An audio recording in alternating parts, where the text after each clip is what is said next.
The Detroit Pistons beat the Nets last night by 10 plus points and now are on a 5-game winning streak. And people are actually shocked about why this team is so much better than they were last year. Well, I'm really not. Here's why. This team actually got solid. I don't think this team, roster-wise, isn't as bad as people think it is.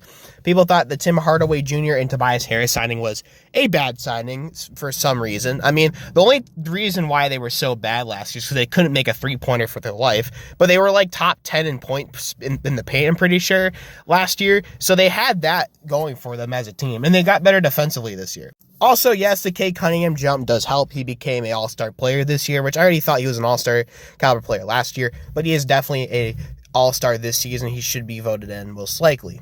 But other guys have been really good for Detroit. Malik Beasley's come out of nowhere averaging 17 a game. Tobias Harris has been really good in the past month in January, averaging around like 18 points per game in January so far. He's been very good down the stretch. The only really player who's kind of like fallen off a kind of bit or regressing, I should use that word instead, has been Jalen Duren's defense, which just hasn't been that good, but he's still a double-double machine. So I'm not really mad at his play. He just needs to improve his interior defensive-wise, and maybe if he can develop a three-point shot, he'd be very deadly. You're also getting minutes from Simone Fontecchio, Sarr Thompson, Ron Holland. You're getting other minutes from solid role players. Honestly, I think Sarr Thompson could easily become a starter on this team. I think if he can develop an offensive game, he would be one of the better wing players in basketball with how good he is defensively.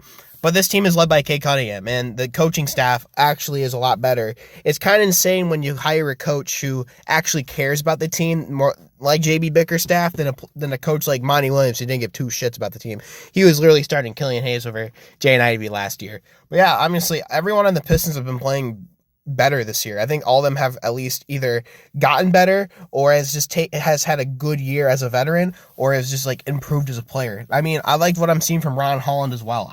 This Piston team could easily win a play-in game, and I can easily see it. They can keep this up in going to the second half of the